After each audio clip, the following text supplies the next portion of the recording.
Hitman has always been quite a realistic game, and we try to take that even further with this one, and that goes both for the gameplay and the architecture and all the items around you.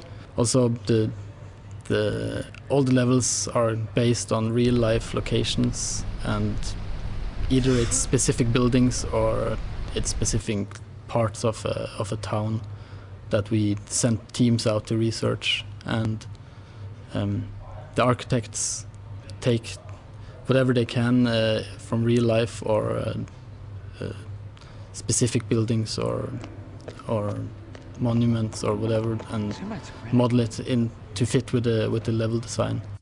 We have huge photo libraries from, for instance, Mardi Gras or New Orleans, which first there was a team going over, and then luckily we had a guy working here that actually came from New Orleans, so he took a lot of pictures second time around when we found out exactly what we needed, like all these little details like the door handles and telephone boxes, and I mean there are so many things that kind of defines a specific place that we try to take as much as possible and integrate it into the game. We had basically had levels all over the world before, and there is so many cool things about America that you know, in all its posh glamour, and sometimes it gets vulgar and all that, but it's people know it and people respect it in that awkward way. So like the casinos of Vegas, and you know, everybody knows the White House, and it's all like clouded in mystery, and it's just something we didn't do, and it's so obvious to do, and it was fun to do also. We don't only have them in the States. I mean, there is still, you know, intercontinental travel in the game, but we just took all the coolest places in America, from the, you know, deep dark southern places to, you know, the posh parties of Las Vegas. It sort of has it all. The Mardi Gras level is very special, since I mean, Mardi Gras is about a lot of people. And that was one of that was the main objective in that level, was to try and achieve that feeling of a lot of people. When I was programming the rest of the level, I would walk into the street and it would just be empty. I had a sort of a placeholder sound of a crowd cheering, but I had no idea how it was going to look. And in the end, when we finally got it into the level, it was just, I mean, it was mind-blowing to just walk into the street and there was just people everywhere. The system can actually manage 3,000 characters simultaneously on the level. I've never seen anything like that in any previous game. I mean, we have it running on the PlayStation 2 and on the Xbox and the PC, so it's really fantastic.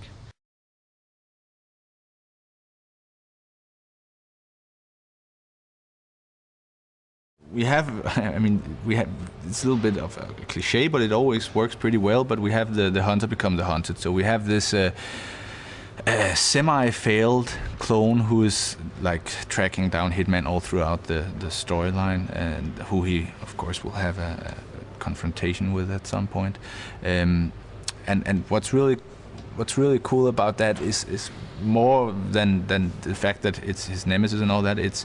It's the fact that he's like this dysfunctional clone. Like, he's really cool. He has a lot of this stuff, but he's just not stable. He's like a beta software thing or whatever. So, you know, these clones, they tend to die of cancer within time and all that. So they have this built-in, you know, anger, maybe, I don't know, jealousy towards him being a success. So that gives them sort of, even though they are also these cold, calculated assassins, it gives them like a reason to go after Hitman, because he is what they can never become. There is the other guy who has it all, but things were just screwed up for him by Hitman, and that's the other nemesis character, which is the guy in the wheelchair, who sort of is the puppet master behind this whole chase.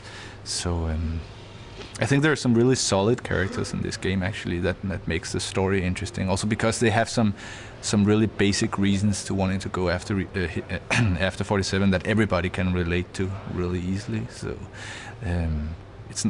it's not like artsy-fartsy in that way. It's good understandable, cool characters that everybody will relate to. So the story will get appealing also if you're not a fan, I believe. I don't think you have to know about the previous games to think it's understand the situation and understand where everybody's coming from, actually. And there's also little cut sequences that don't really tell much story, but just hint stuff. Like you have this albino character reading an article about where you are now, so you're sort of feeling that he's closing in on you, and of course in the end you're gonna meet him in the game and you're gonna have a showdown.